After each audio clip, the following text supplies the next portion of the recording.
अस्सलाम वालेकुम and welcome to जोर का जोड़। आई होप आप लोग खैरियत से होंगे और अच्छे से अपना ख्याल रख रहे होंगे। खैरियत से जब मैं पूछती हूँ तो मुझे सबसे पहले ये कहते हुए ही जहन में ख्याल आता है कि पाकिस्तान क्रिकेट को अगर हम फॉलो कर रहे हैं तो पता नहीं कैसे खैरियत से होंगे। बिकॉज एक तरफ जहाँ मेंस टीम की बात करें तो जो हालात हैं वो हम देख ही रहे हैं, और फिर साइड लाइन्स पे जो सब कुछ हो रहा है, एंड देन वुमेन टीम की बात करें तो वो भी हालात हमने कल देख लिए। खैर उसके हवाले से भी डिस्कशन होगी कि वुमेन्स वर्ल्ड कप में किस तरह कैंपेन का स्टार्ट किया पाकिस्तान वुमेन टीम ने।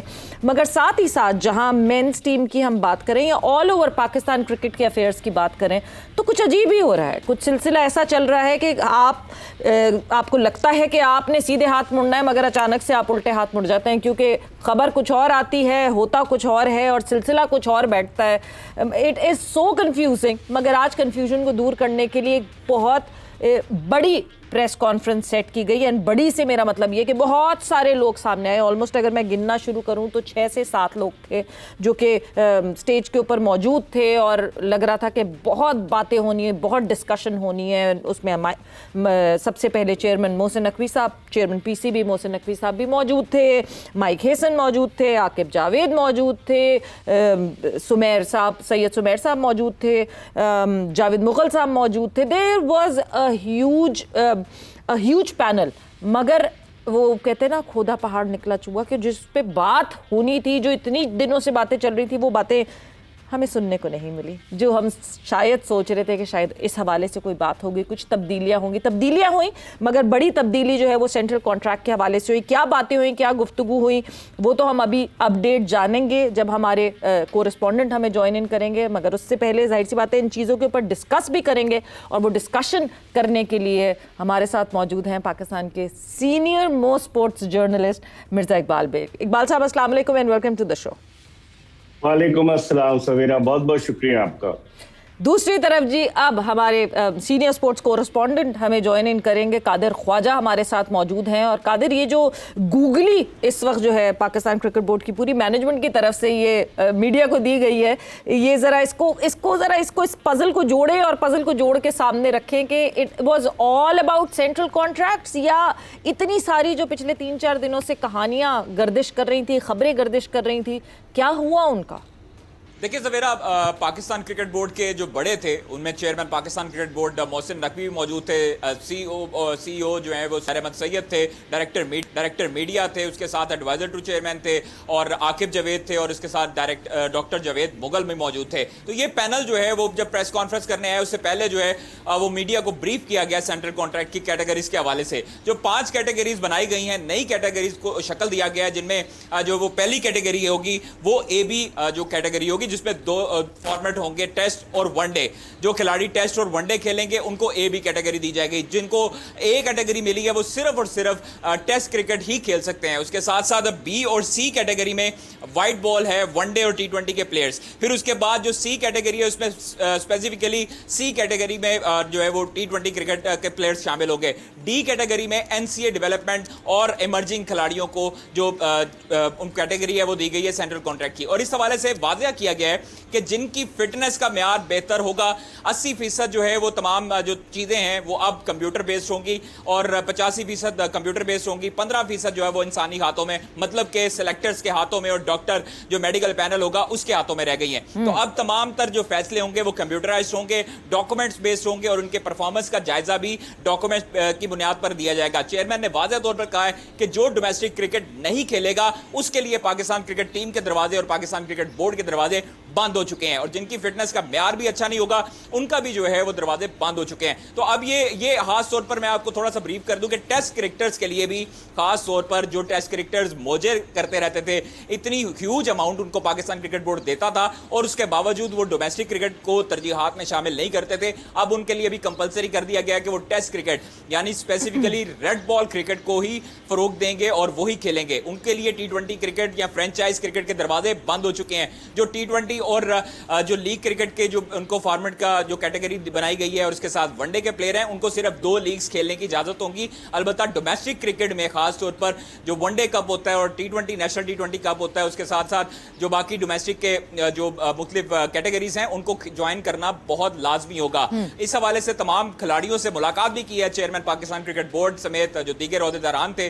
उन्होंने लाहौर के मुकामी होटल में मुलाकात की है, जिन्होंने आज व्हाइट बॉल कैंप के लिए रिपोर्ट भी करना है, जिनमें बाबर आजम भी शामिल है। अब जो सवाल पैदा होता है वो ये है कि बाबर आजम ने गुज़िश्ता साल एक भी डोमेस्टिक सीजन नहीं खेला, जिसके बाद जो है उनके लिए मुश्किलात बढ़ चुकी हैं और अब हो सकता है जो जराए हमें बताते हैं कि उनको सेंट्रल कॉन्ट्रैक्ट भी नहीं दिया जाएगा। इस समेत जो मुख्तलिफ क्रिकेटर्स हैं जिनका जायजा लिया जा रहा है, जिनकी फिटनेस का म्यार चेक किया जा रहा है, डॉक्टर जवेद मुगल कहते हैं कि जो फिटनेस का म्यार हमने सेट किया है अभी भी फिटनेस जो तमाम खिलाड़ियों की है वो पार लेवल से कम है, वो बिलो एवरेज दिखाई देती है। और इस हवाले से तमाम जो प्लेयर्स हैं उनकी फिटनेस के लिए हम बाकायदा तौर पर उनका स्कैनिंग भी करेंगे और बाकायदा तौर पर उनका अच्छा कादिर, प्रेस कॉन्फ्रेंस में जो है वो यूनुस खान की भी बात पूछी गई, मोहम्मद हफीज की भी बात पूछी गई। ये वो 2 सवाल थे जो कि पिछले एक हफ्ते से इनफैक्ट एक हफ्ते से भी ज्यादा हो गया गर्दिश कर रहे थे मीडिया में कि वो हिस्सा बन रहे हैं पाकिस्तान क्रिकेट बोर्ड में, किसी ना किसी पोजीशन पे आ रहे हैं। कभी हेड कोच टेस्ट क्रिकेट की बात हो रही थी तो कभी कोई बात हो रही थी, जिसको मोहसिन नकवी साहब ने एक मुस्कुराहट में कहका लगाते हुए जो है वो रद्द कर दिया। तो कोई ऐसी खबर जो है वो सिर्फ मीडिया की बनाई हुई हाइप थी?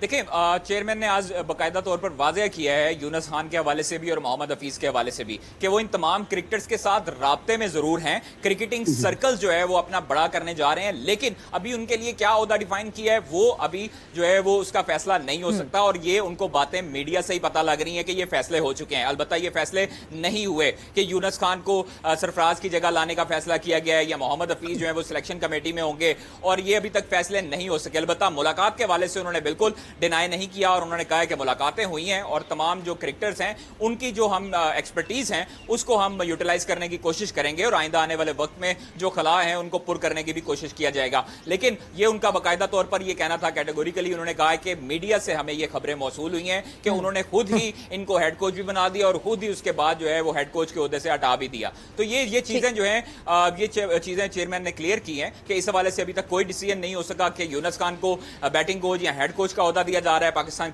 टेस्ट टीम का, सरफराज को हटाने जाने का या फैसला किया गया या शान मसूद को हटाए जाने का फैसला किया गया। अलबत्ता अभी तक ये जो डिसीजंस हैं वो मंजर आम पर नहीं आ सके हैं। ठीक है कादिर, बहुत बहुत शुक्रिया हमें अपडेट करने का। एंड इकबाल साहब, सीधा मैं आपकी तरफ आऊँगी। सबसे पहले तो ये जो डिसीजन लिया गया जो है सेंट्रल कॉन्ट्रैक्ट की बात हुई, अजीब सी एक बात लगती है, एक साल में ऐसा 180 डिग्री का ट्विस्ट और चेंज आया पाकिस्तान क्रिकेट बोर्ड में कि जो पाकिस्तान क्रिकेट बोर्ड जिसने कैटेगरी डी में अपने टेस्ट क्रिकेट के कैप्टन को रखा था, शान मसूद जो कि कैटेगरी डी का हिस्सा थे पिछले सेंट्रल कॉन्ट्रैक्ट में, अचानक से अब उनको ख्याल आया है कि नहीं जी टेस्ट क्रिकेट को ज़्यादा वैल्यू देनी है और ए और बी कैटेगरीज जो हैं वो टेस्ट क्रिकेटर्स के लिए होंगे। ये मतलब ये अचानक से इंकशाफ हुआ पाकिस्तान क्रिकेट बोर्ड को कि नहीं जी टेस्ट क्रिकेटर्स को ज़्यादा वैल्यू देनी चाहिए? सवेरा, सबसे पहले तो जो कादिर ख्वाजा साहब बता रहे थे, खुद ही ये चला रहे थे कि जी यूनुस खान जो है वो हेड कोच बन रहे हैं, सरफराज की जगह कप्तान तब्दील हो रहा है। आप इनकी टाइम लाइन उठाकर देख लेंगे, कप्तान की तब्दीली के हवाले से बड़े अरसे से बात कर रहे थे लेकिन कुछ भी नहीं हुआ। वो जो आपने शुरू में इंट्रो दिया ना कि खोदा पहाड़ और निकला चूहा, 9 जून 2024 को भी कुछ ऐसी सूरत हाल थी जब पाकिस्तान भारत के हाथों हारा था बड़े क्लोज मार्जिन से न्यूयॉर्क में T20 वर्ल्ड कप के, और कहा गया था कि सर्जरी होगी, लेकिन कोई सर्जरी नहीं हुई। अब उसके बाद जो सूरत हाल तब्दील हुई, इतने सारे टेस्ट क्रिकेटर, और वो जो आपके कॉरेस्पॉन्डेंट कह रहे थे कंप्यूटराइज, तो भाई अगर कंप्यूटराइज कर रहे हैं तो रोबोट मंगा लें। 80% वो कह रहे हैं कंप्यूटराइज्ड होगा, तो क्या थ्रू रोबोट आप क्रिकेट को चलाएंगे? कैसे क्रिकेट चलेगी? और आकिब जावेद साहब बड़ी दीदा दिलेरी के साथ बैठे हुए अपनी फिलॉसफी जा रहे थे। मैं समझ रहा हूँ कि प्रोफेसर का खिताब हफीज के बजाय आकिब जावेद को मिलना चाहिए, जिस ऐसे अंदाज से वो चीजों को घुमा रहे थे और बता रहे थे। आप मुझे बताएं सवेरा, आप इतने अरसे से कवर कर रही हैं, प्रोग्राम कर रही हैं, कितने टेस्ट क्रिकेटर्स आए पाकिस्तान क्रिकेट बोर्ड 6 फरवरी 2024 के बाद से मैं बात कर रहा हूं, जब नकवी साहब पीसीबी के चेयरमैन बने, कितने टेस्ट क्रिकेटर्स आए और क्या हुआ? मोहम्मद यूसुफ, अब्दुल रज़ाक, बेशुमार क्रिकेटर्स, अगर मैं नाम लेना शुरू करूं एक तवील फहरिस्त है। तो आप फिर दोबारा आप क्रिकेटर्स की तरफ लौट कर जा रहे हैं। आपने 5 मेंटोर्स रखे थे, उन्होंने क्या किया? आपके 5 मेंटोर्स में से 2 तो चले गए, 3 अभी भी मौजूद है। मतलब एक अजीब केओस है अगर आप इस तरह के इकदाम करेंगे। क्योंकि देखें, चेयरमैन साहब बिजी रहते हैं, माशाल्लाह वजीर दाखिला है, मज़ाकरात में भी, सालिसी में भी रोल प्ले कर रहे थे। तो जो नीचे वाले हैं उनके लिए ये मौका मिल गया। अब मजे की बात है, पीसीबी के डायरेक्टर मीडिया जो थे वो डाइस पर बैठे हुए थे। तो अगर इस तरह की खबरें आ रही थी जो चेयरमैन साहब कह रहे थे, मैं खुद देख रहा था, तो कम से कम पाकिस्तान क्रिकेट बोर्ड इस बात की तरदीद ही कर देता कि नहीं साहब ये महज अफवाहें हैं, और जब प्रेस कॉन्फ्रेंस होगी तो आपको क्लियर हो जाएगा। ये खबरें चलवाई जाती हैं, अपने लोगों के जरिए ये खबरें चलवाई जाती हैं। बाद लोग इन्हें बसूरत दीगर दूसरी जबान में टाउट्स कहते हैं, लेकिन ये खबरें चलवाई जाती हैं। और जब खबरें चल जाती है उसका रद्द अमल देखने की कोशिश की जाती है, और जब रद्द अमल आता है तो उसके बाद फैसला। और जहां तक बाबर आजम की बात है, मुझे लग रहा है कि आतिफ जावेद के दरमियान सर्द जंग जो है वो अब शिद्दत इख्तियार कर गई है। जो ये नए फैसले किए जा रहे हैं, बाबर आजम आपका जो पीएसएल का टॉप स्कोरर था, तो आप उसको T20 से कैसे निकाल देंगे कि सिर्फ टेस्ट क्रिकेट? और वो मेरी समझ में नहीं आ रहा है, ये चेयरमैन साहब को जो मशवरे दे रहे हैं वो शाह से ज्यादा शाह के वफादार बनने की कोशिश कर रहे हैं, और पाकिस्तान क्रिकेट को बेहतरी की तरफ ले जाने के बजाय तनज़ुली की तरफ लेकर जा रहे हैं। बिल्कुल। और इकबाल साहब, मतलब मुझे एक बात ये नहीं समझ आती, ये जो जिस तरह आपने अभी जिसका जिक्र किया कि जब ये नाम रोटेट किए जाते हैं, ये नाम मीडिया में फ्लोट किए जाते हैं, लगता ऐसा ही है कि आप जो हैं देख रहे हैं कि कितना कितना जो है वो पानी गर्म है, कितना जो है आप इस पे कोई डिसीजन ले सकते हैं या नहीं ले सकते हैं। वो इसी तरह वो फ्लोट किए जाते हैं, मगर वो नाम फ्लोट, वो सिर्फ नाम नहीं है, वो हमारे फॉर्मर टेस्ट क्रिकेटर्स हैं, वो हमारे लेजेंड्स हैं। क्या उनके साथ रिलेशनशिप खराब होने की हम इस पे नहीं सोचते कि इस पॉइंट ऑफ व्यू पे इस वक्त यूनुस खान क्या सोच रहे होंगे? क्योंकि बैक हैंड पे मीटिंग्स तो हुई हैं, ये तो मोहसिन नकवी साहब ने खुद भी अग्री किया। मोहम्मद हफीज क्या सोच रहे होंगे? क्या ये उनके लिए डॉन्टिंग नहीं होता? एक मैदान में 2 तलवारें नहीं रह सकती, बल्कि 3 तलवारें। आकिब जावेद तो ऑलरेडी मौजूद है सवेरा। अब यूनुस खान बहुत बड़ा खिलाड़ी है पाकिस्तान के लिए, 10,099 रन बनाए, टॉप रन गेटर। हफीज भी पाकिस्तान का एक नाम रहा है। तो मैं सोच रहा था कि यूनुस खान और हफीज, क्योंकि आकिब जावेद टर्म्स डिक्टेट करा रहे हैं, इसमें कोई शक नहीं कि आकिब जावेद की बड़ी नॉलेज, लाहौर कलंदर्स के साथ इब्तिदा में नाकामियां उनके हिस्से में आई, फिर उन्होंने कामयाबियां भी देखी। लेकिन अब वो जिस तरीके की जो मंतक पेश कर रहे हैं वो मंतक समझ में नहीं आती। और मुझे तो यही लग रहा है कि एक मैदान में 3 तलवारें नहीं रह सकती। क्योंकि आप देखें, जब यूनुस खान का नाम फ्लोट हुआ तो उससे पहले ही आपने 49 खिलाड़ियों के नामों का ऐलान कर दिया कि कैंप के लिए। तो फिर हेड कोच, फिर कामरान गुलाम का नाम नहीं है, कई लोगों के नाम नहीं। तो हेड कोच अगर वो आ रहे थे तो उनसे कंसल्टेशन तो जरूरी थी ना, कंसल्टेशन भी नहीं हुई। तो इसका मतलब है खेल जो है वो जारी है। अब इस खेल का इख्तिताम क्या होता है ये देखना होगा।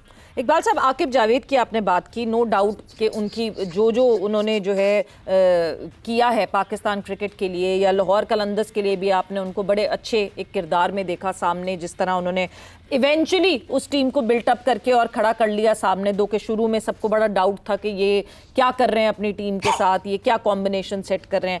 मगर जब से पाकिस्तान क्रिकेट बोर्ड में आकिब जावेद साहब आए हैं, तब से जो है हमें हालात बेहतर होने के बजाय हालात बदतर होते हुए दिखे हैं, हालात बुरे होते हुए दिखे हैं। हमने अपनी होम कंडीशंस को जी हम ठीक है रैंक टर्नर्स बनाएंगे, फ़ायदा उठाएंगे, मगर इवेंचुअली हमें लड़के एक्सपोज होते हुए दिखे जब वो बाहर चले गए अपनी होम कंडीशन से। आकिब जावेद साहब से आज एक सवाल हुआ जिस पे उनसे कहा गया कि कोई तो टाइमलाइन दें, किसी टाइमलाइन पे तो पता चले कि कब क्या होगा। तो वो इतना हैरान हुए इस बात पे कि मैं कोई फॉर्च्यून टेलर या मैं ज्योतिषी तो हूं नहीं कि मैं कुछ बताऊंगा, मगर क्या दुनिया भर में कोचेस जब आते हैं या कोई मेंटोर्स जब आते हैं, क्या वो टाइमलाइन नहीं देते? वो अगले 5 साल या अगले 2 साल में बताते हैं ना कि हम अपनी टीम को यहाँ देखेंगे, दिस इज आवर गोल। तो ये कोई अनोखी बात तो नहीं थी जिस पे उन्होंने गोल गोल गोल गोल गोल गोल जवाब घुमा दिया?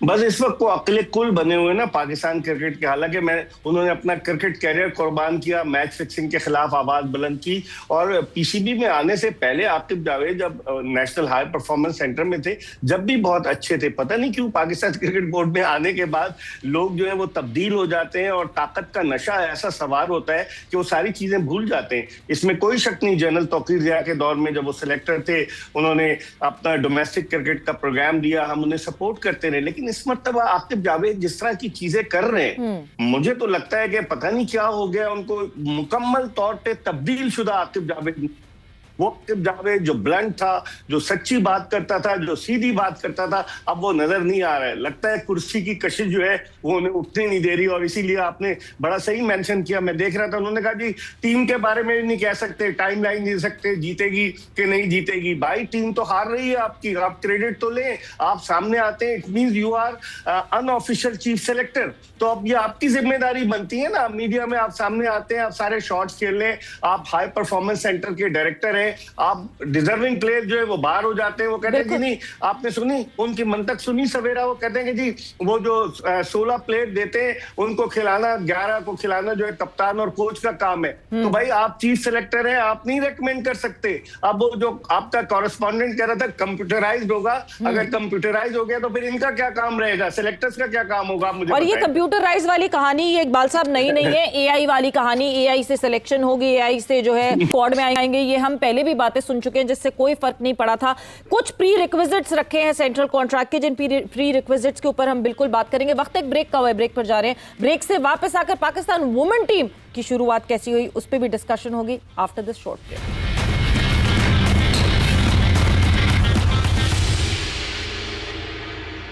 And welcome back to Zor Ka Jod in conversation with Mirza Iqbal Beg साहब and discussion obviously जो अभी पाकिस्तान क्रिकेट बोर्ड ने एक प्रेस कॉन्फ्रेंस की, उस हवाले से हमारी डिस्कशन हो रही है। कैटेगरीज, सेंट्रल कॉन्ट्रैक्ट की कैटेगरीज को रीडिफाइन किया गया और उसके हवाले से बात हुई है। प्री रिक्विजिट्स जो रख दिए गए हैं इन कैटेगरीज के, वो प्री रिक्विजिट्स ऑब्वियसली जो फॉर्मेट खेल रहे हैं लड़के उसके हिसाब से, आपकी परफॉर्मेंसेस के हिसाब से, परफॉर्मेंसेस के बाद आपकी फिटनेस के हिसाब से, यानी मेडिकल बोर्ड भी जो है वो शामिल होगा अब सेंट्रल कॉन्ट्रैक्ट की डिसीजन मेकिंग में।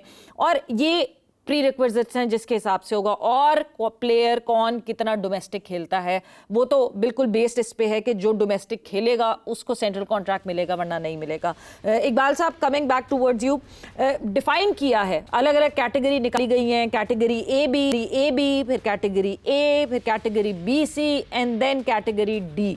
सो कैटेगरी ए में कहा जाता है कि वो प्लेयर्स होंगे जो कि नुमाया खिलाड़ी होंगे और टेस्ट और वनडे टीमों की बुनियाद होंगे, यानी जो कोर होगा हमारे टेस्ट और वनडे की, और ये प्राइम कैटेगरी है। तो सबसे पहले तो हम कैटेगरी ए बी की हवाले से बात कर लेते हैं। मैं बार बार वाजे करती जाऊं, याद दिलाती जाऊं कि पिछली दफ़ा जब सेंट्रल कॉन्ट्रैक्ट अनाउंस हुए थे तो कैटेगरी ए में आने वाला कोई क्रिकेटर इस काबिल नहीं था। तो क्या परफॉर्मेंसेस बदली हमारे इन खिलाड़ियों की ऐसी जिससे एकदम से ये क्रिकेटर्स इतने काबिल हो गए कि कैटेगरी ए अब मिलना शुरू हो गई है? बस यही वो मशवरा जिन्होंने दिया है कि इस तरह से आप ये कैटेगराइज करें। मैं तो हैरान होता हूँ कि आप हर दफा तब्दील करते जाते हैं। चलें, एक अच्छी इन्होंने चीज की, वो उसको पिछली दफा भी ये इम्प्लीमेंट नहीं करा सके कि डोमेस्टिक खेलना लाजमी होगा। आप भारत की एग्जांपल ले लें, विराट कोहली डोमेस्टिक खेले तब भारतीय टीम में सेलेक्ट हुए, ये तो अच्छी बात की इन्होंने डोमेस्टिक खेलना, लेकिन अब इनको ख्याल आया कि डोमेस्टिक खेलना लाजमी होगा, तो पहले से होना चाहिए था। और जो कैटेगरीज इन्होंने बनाई है, अब उसका क्राइटेरिया क्या होगा? क्या कंप्यूटर डिसाइड करेगा? डेटाबेस की बातें करते हैं। डेटाबेस क्या होता है सवेरा? इनसे कोई पूछे कि ये जो स्कोर कार्ड्स आते हैं खिलाड़ियों के, उन स्कोर कार्ड्स को डेटा में ये कन्वर्ट करते हैं और फिर उसकी बेसिस पर ये टीम का सिलेक्शन करते हैं। अब उसमें अगर किसी खिलाड़ी ने सेंचुरी बनाई है और उसके 2 कैच ड्रॉप हुए, वो सेंचुरी तो उसकी डेटा में आ जाएगी, लेकिन किस तरह की उसने इनिंग्स खेली ये किसी को नहीं पता। अगर किसी खिलाड़ी ने 50 रन बनाए, एक डिफिकल्ट विकेट है और उस विकेट पर उसने 50 रन बनाए क्वालिटी बॉलिंग के खिलाफ, तो उसको ज्यादा इंपॉर्टेंस देनी चाहिए। तो अब ये डाटाबेस और ये सारी चीजें अब देखें, ये तजुर्बा अल्लाह करे कि कामयाब हो। हम और आप सब चाहते हैं कि पाकिस्तान क्रिकेट फले फूले, लेकिन ये नित नए तजर्बात जो है ना, ये तजर्बात की भट्टी बना दिया गया है पाकिस्तान क्रिकेट को, और इस भट्टी में सब कुछ डाला जा रहा है जिससे पाकिस्तान क्रिकेट को फायदे के बजाय नुकसान ही होगा। मेरे ख्याल में तब्दीलियां, पै दर पै तब्दीलियां, कोचेस की तब्दीली, कप्तानों की तब्दीली, सिलेक्टर्स की तब्दीली, डोमेस्टिक सिस्टम की तब्दीली, डोमेस्टिक में कैटेगरीज की तब्दीली, इससे पाकिस्तान क्रिकेट को फायदा तो नहीं पहुंचेगा।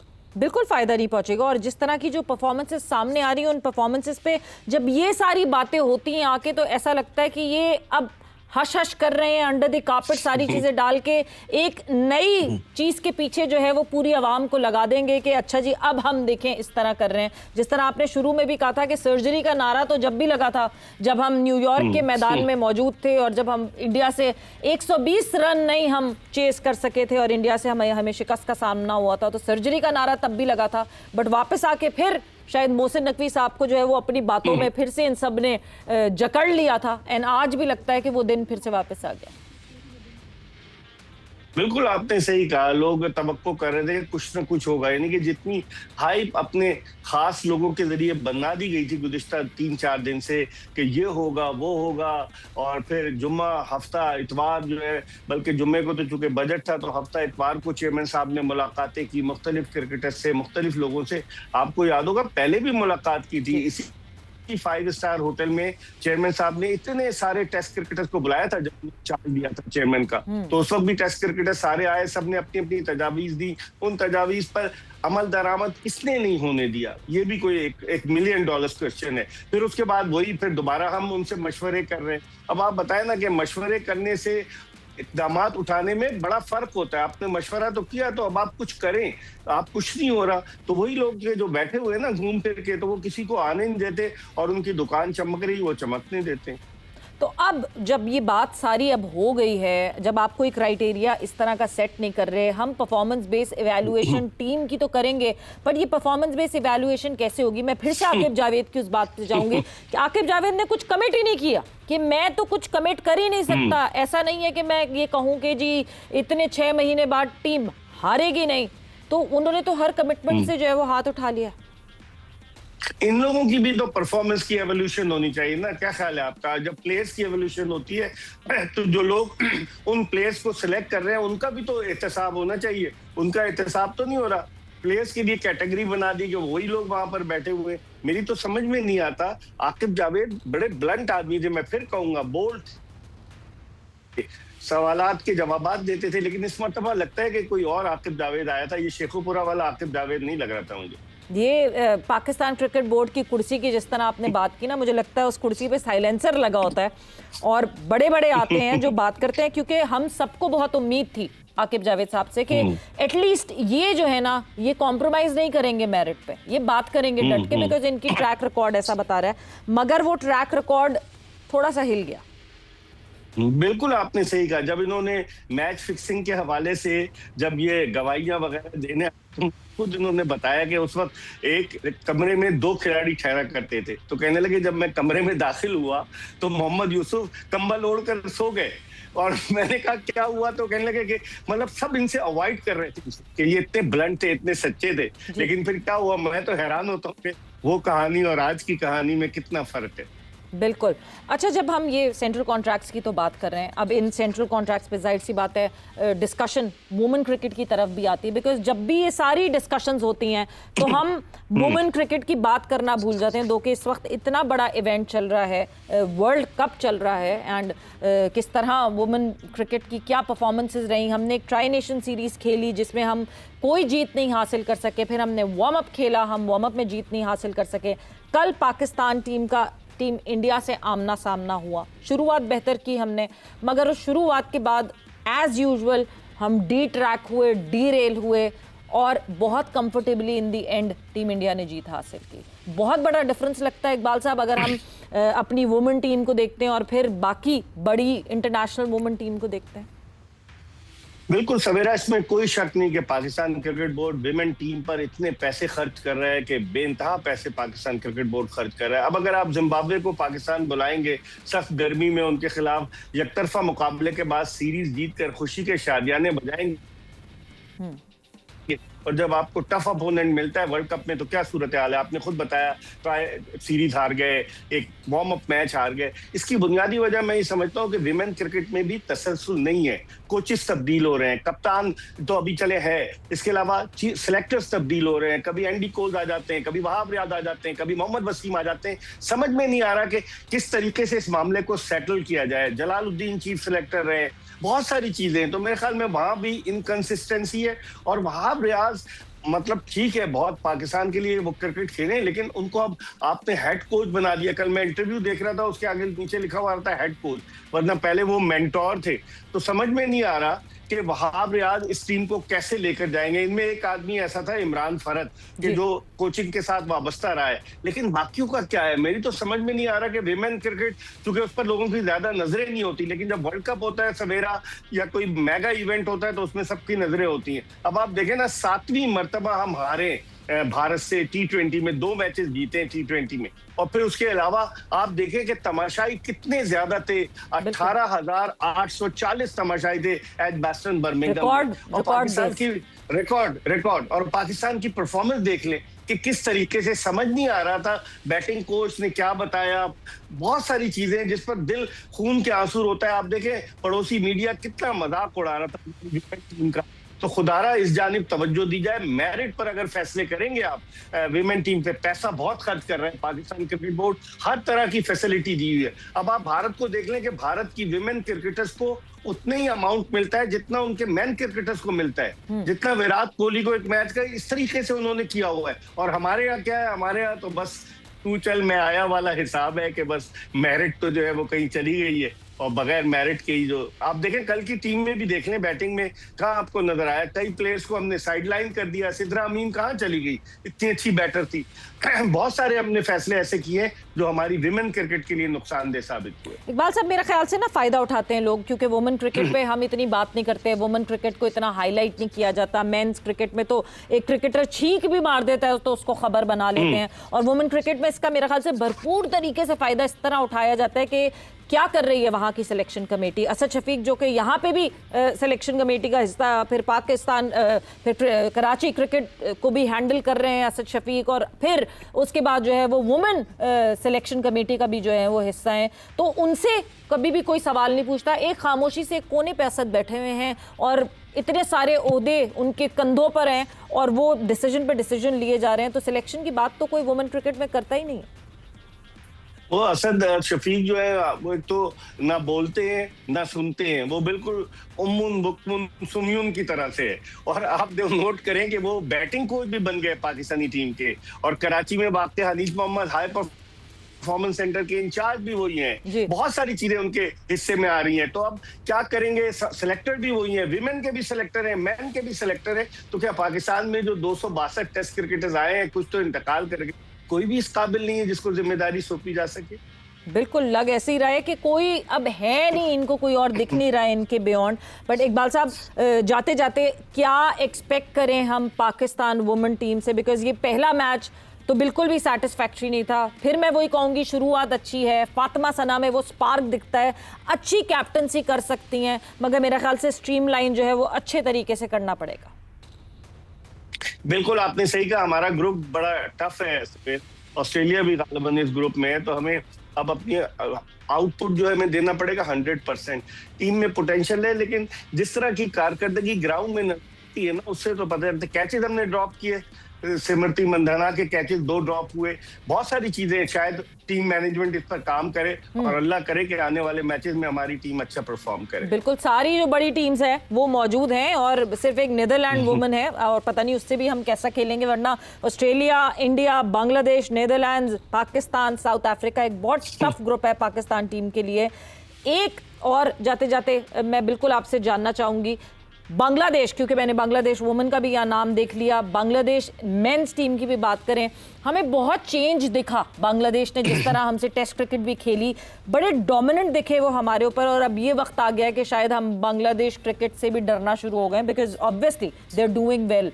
क्या उनकी क्रिकेट हमें ट्रैक लाइन पे बेहतर दिख रही है इस वक्त पाकिस्तान से?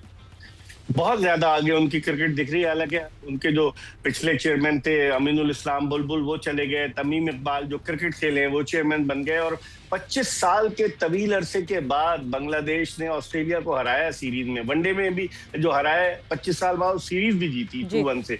तो मैं समझता हूँ उनकी क्रिकेट सही ट्रैक पर है। आप उनकी पिचेस देखें सवेरा, उन्होंने तेज विकेटें बनाई। हालांकि ऑस्ट्रेलिया के पास तेज बॉलर हमेशा से होता है, वो जीत के लिए जाते हैं। हम लोग जीत के लिए जाने के लिए ऐसे से हरबे इस्तेमाल करते हैं, बड़े बड़े पंखे इस्तेमाल करते हैं, हीटर इस्तेमाल करते हैं, ऐसी पिच बना देते हैं जिसमें गद्दाफी स्टेडियम लाहौर को डीमेरिट पॉइंट मिल को जहन में रखना होगा, तभी हम आगे जा सकते हैं। बिल्कुल, अपने बैटर्स को, अपने बॉलर्स को बचाने के लिए हम कंडीशंस ऐसी दे देते हैं कि चलो जी घर में ही जीत जाओ तुम लोग, क्योंकि बाहर जाके तो कहीं जीत नहीं सकोगे। बट थैंक यू इकबाल साहब, बहुत बहुत शुक्रिया आपके टाइम का। कियोटिक है पाकिस्तान क्रिकेट और कियोस अभी भी है, ऐसा नहीं हुआ कि आज की मीटिंग के बाद कियोस जो है वो सेटल हो गया हो।